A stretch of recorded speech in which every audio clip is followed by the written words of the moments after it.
Ever catch yourself dreaming about building that next, killer app, the one that blows up the app store? Well, listener, that's what we're diving into today. Yeah, we're cracking open How to Create a Successful App by Sean Casto, and gotta say, it's packed with some serious insights. Definitely excited to dig into this one. So what's the first thing Casto throws our way? Well, he paints a pretty impressive picture of the app landscape right off the bat. And we all know apps are everywhere these days, right? But Casto puts things into perspective. He's predicting the app economy globally will reach, are you ready for this? $6.3 trillion by 2025. 6.3 trillion. That's more than most countries' GDPs, right? Exactly. It shows the sheer scale of this whole thing. And he makes his point. Apps aren't just tools anymore. They're disrupting entire industries. He uses this really interesting example, Kodak. Remember them? Vaguely, yeah. Weren't they the film camera company? Right. But here's the kicker. Kodak actually invented the digital camera. But instead of adapting, they held on to their old ways. And, well, It kind of became a cautionary tale, huh? exactly. And that's Casto's point in the app world. Just being innovative isn't enough. You gotta be adaptable. Think about it. People are spending more time on their phones than any other device in history. Guilty as charged. But with so many apps already out there, how do you even stand out? That's the million-dollar question, right? Huh? And Casto tackles it head on with the story of how this little app called Bourbon turned into, well, Instagram. Wait, hold up. Instagram wasn't always Instagram. Nope. Back in 2010, Bourbon was this location-based app. You could check in at places, share photos. Sound familiar? Yeah, kind of what was it, Foursquare? Exactly. But here's the thing. Bourbon was a flop. Nobody really cared about the location stuff, but there's this one feature that was gaining traction: photo sharing. So instead of throwing in the towel, they pivoted, focused on what users actually liked. Bingo. They doubled down on speed, simplicity, and that whole sharing aspect. Features we take for granted now, but back then, groundbreaking. And that's how you turn a $500,000 investment into a billion-dollar acquisition by Facebook. Talk about a serious glow up, but sounds like the lesson there is don't be afraid to, iterate. Your initial idea might not be the winner, but being open to change is key. 100%. And he's got another great example, Square. Remember how mind-blowing it was when you could suddenly take credit card payments with just your phone? Oh, yeah. It seemed so simple, but nobody had done it before. Because they weren't seeing the problem the way Jack Dorsey did. He thought his friend, a glassblower, actually lose a sale because he couldn't take a credit card. That's what sparked the idea for Square. So it's not just about building something cool, it's about solving a real problem. But even more than that, understanding what need your app is actually fulfilling. Exactly. And this is where he gets into what he calls the want versus need gap. Okay, now I'm really intrigued. What's that all about? So people might need to eat healthier, right? But do they really want another calorie counting app? Not always. That's so true. We get caught up in what our app does that we forget to ask, do people actually want this? Exactly. He says, look at how people are already using your phones. What are those apps they spend 85% of their time on? That tells you a lot. So if everyone's glued to social media or games, maybe there's an opportunity to improve those experiences or tap into what they already want. Now you're getting it. It's that sweet spot between a real need and an amazing user experience. Okay, this is making me rethink my whole app idea, but let's say you've got that killer concept. What's next? How do you actually build the darn thing? Well, this is where he introduces what he calls the hustler, product manager, growth hacker trifecta. Trifecta. Like in horse racing, we betting on developers now. Not quite, but it's a good analogy. Casto says you need a balanced team, 3 key players. The hustler, they've got the vision. Then you need the product manager, takes those ideas, makes them real. And of course, the growth hacker. They're the marketing guru, getting your app seen. Sounds like the Avengers of app development, each one with their own superpower. Exactly. And just like in the movies, if you're missing even one, things fall apart.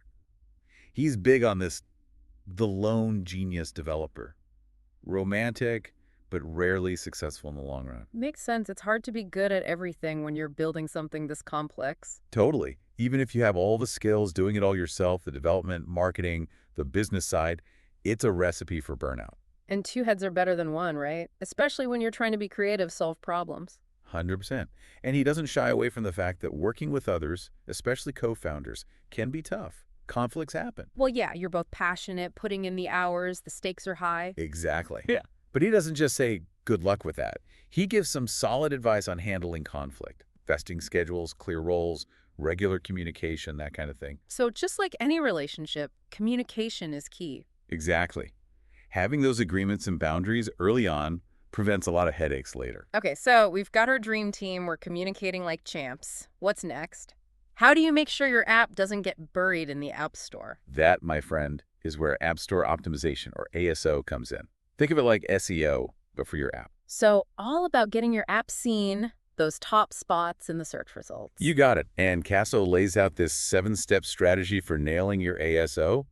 Starts with choosing the right name. Right, it's like your app's first impression gotta be catchy, memorable, but also tell people what your app's actually about. He uses the example of Gmail. They didn't just call it Gmail. It's Gmail email by Google. Secure, fast, and organized. They're hitting all those keywords right in the name. So it's not just about sounding cool, it's about being strategic, using the language people are actually searching for. Exactly. And then there's your app icon. You've got to stand out, right, in that sea of millions of apps. Like the cover of a book, it's gotta grab your attention, make you curious. Think vibrant colors, a clear symbol, and not too much text. He's big on testing different designs, see what works. Okay, so we've got the name down, the icon's eye-catching. What about screenshots? Screenshots are crucial, right? It's your chance to show off what your app can actually do. Nobody wants to download based on a vague description and a blurry screenshot. He says most developers mess this up. They use boring screenshots, like straight from the app. Treat them like marketing gold. Show, don't tell. Exactly. High-quality images, show off the benefits. And don't forget captions. Explain what's happening in each one. Got it. So we've got our visuals down. What about the actual description? This is where you really get to sell your app. He recommends this copywriting formula, AI. AIDA. Is that some kind of app-making software I haven't heard of? It stands for attention, interest, desire, and action. You're walking the user through their decision. From, hey, I see you, to click here to download. Okay, I can see how that would be effective. He gives this example.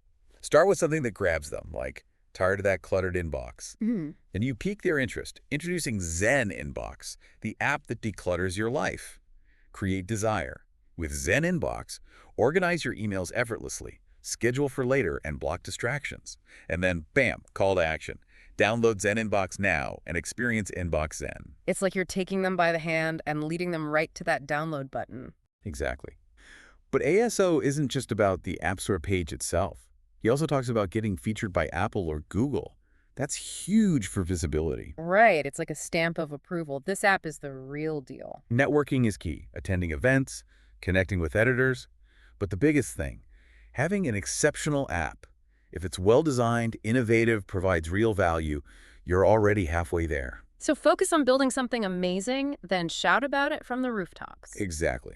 The last part of ASO is tracking your results. This isn't a one-time thing. You constantly got to monitor, analyze, adjust. So what kind of data are we talking about? He breaks it down into 5 key metrics. Acquisition, activation, retention, referral, and lifetime value. Okay, break that down for me. Acquisition is how many people downloaded the app, right? Exactly. Where are they coming from? App Store search, social media ads. Then there's activation. Are they actually opening the app, using it? So you don't just want downloads, you want active users. Makes sense. Then retention. This is huge. Are they coming back for more? Right, because if they download it and never open it again. Exactly. You're tracking how often they open it, how long they're using it, what features they're into. Then there's referral. Are your users spreading the word? Word of mouth is the best marketing. Totally. And finally, lifetime value, or LTV. This is about figuring out how much a user is worth to your business over time. Okay, so it's not just about that first download, it's about building a lasting relationship with your users. Now you're getting it. He gives tons of tips on how to increase both ARPU, that's average revenue per user, and LTV. Creating good offers, getting your pricing right, and amazing customer support go a long way. This is great stuff, but I gotta be honest, my brain's kind of fried. It's a lot to process. I hear you. And CASTO knows it. That's why he wraps things up, talking about mindset, thinking long-term. So it's not just about the idea, it's about having the stamina to actually make it happen. Building a successful app is a marathon, not a sprint. Patience, persistence, and always be learning. Easier said than done. Especially when you're starting out, it's easy to get discouraged. He shares these stories, super inspiring, about app creators who face setbacks, failures, but they didn't give up. Like who? Give me some hope here. He talks about Rovio, the company behind Angry Birds. You know how many apps they made that flopped before they hit it big? I'm gonna guess like 10. Try 51. 51. They made 51 apps that went nowhere before Angry Birds. Yep.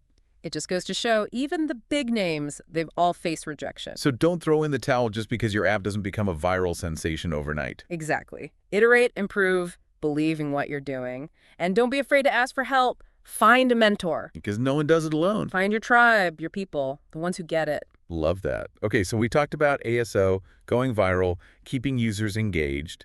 What else does CASTO cover? Well, he dives into a topic that's both fascinating and a little controversial. Huh. App addiction.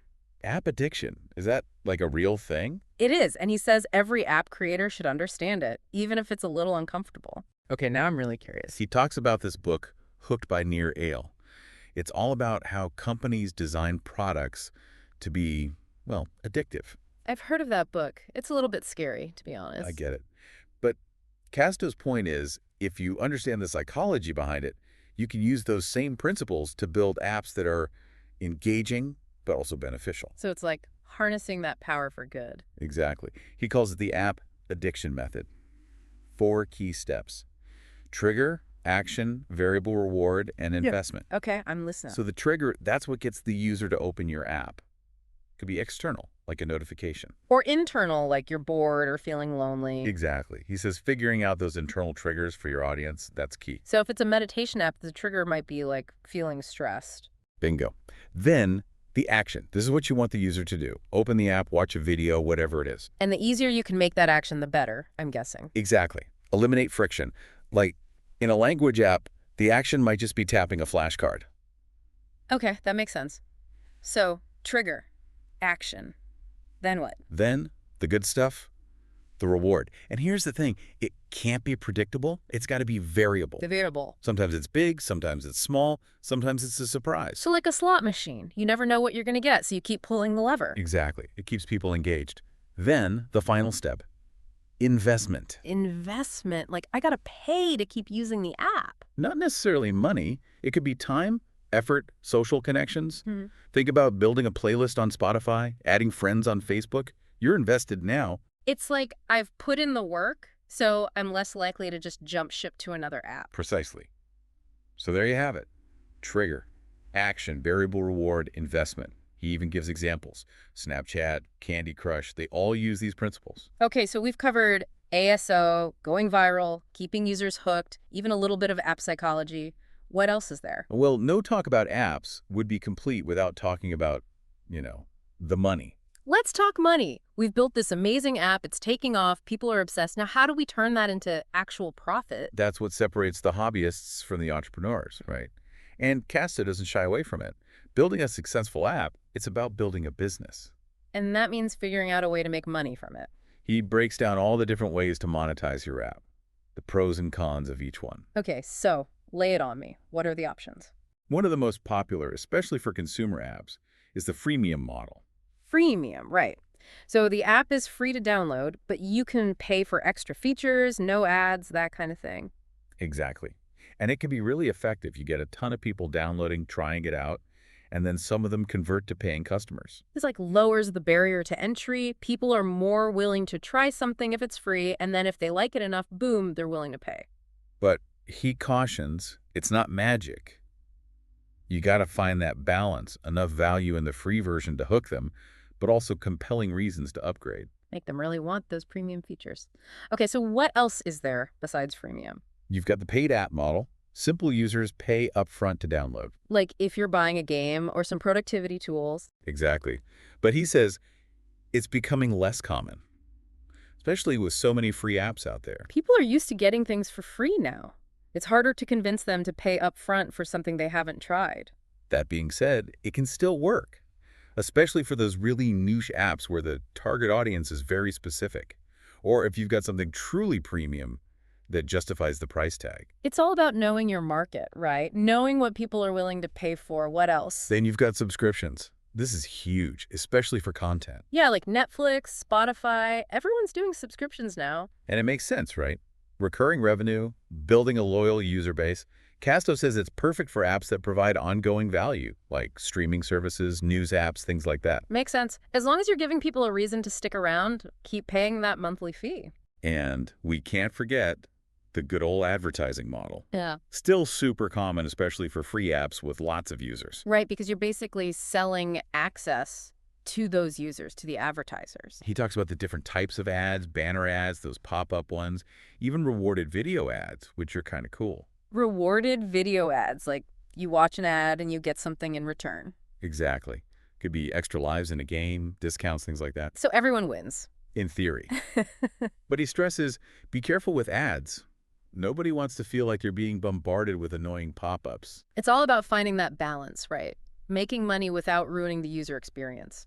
Okay, so we've got all these different monetization models. How do you choose the right one? He's got a framework for that too. Know your audience, know the value you're providing, and keep an eye on the competition. What are they doing? So there's no one-size-fits-all answer. Nope. He gives an example. A productivity app for professionals, a paid model, or a subscription might make sense. Those users are probably willing to pay for something that makes them more efficient. Makes sense. What about like a mobile game? Probably freemium with in-app purchases. Gamers are used to that model. It's all about picking what works for your app, your audience. And he says it's okay to experiment. Try things out. See what sticks. So it's all about constantly testing, iterating, right? Like with everything else we've talked about. He's big on data.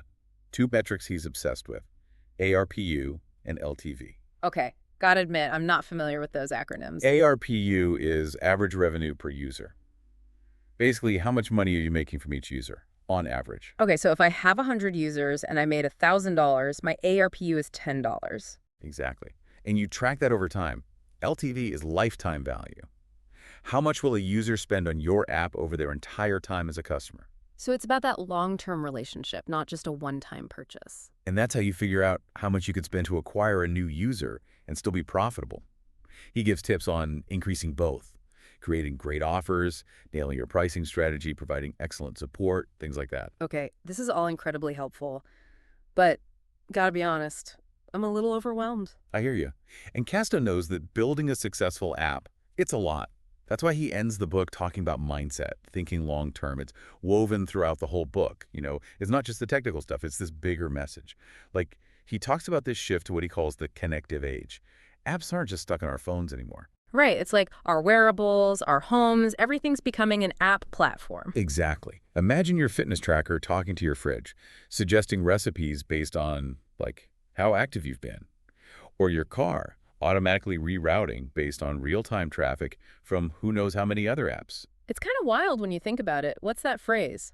The future is now. He really wants us to think big picture. What kind of apps will we be building when the lines between, like, the digital world and the real world are totally blurred? It's a pretty exciting time to be an app developer. So much potential. But like you said, CASTO also brings up the ethical side of things. Big time. Especially with data privacy, app addiction, all that. It's easy to get caught up in the excitement of building something new and forget about the potential downsides. He's like, just because we can build something, should we? Thinking about how our apps are being used, that's got to be part of the process. It's like that old saying, with great power Comes great responsibility. agua. Exactly. And I think that's a great place to leave it. Listeners, you're out there building the next big thing. You have the power to make a real difference. But use it wisely. Couldn't have said it better myself. So, as you dive into Sean Casto's book, How to Create a Successful App, remember, it's more than lines of code. It's about building something awesome, something meaningful. And who knows, maybe someday we'll be deep diving into your app. That's right. Keep dreaming big, keep innovating, and we'll catch you in the next deep dive.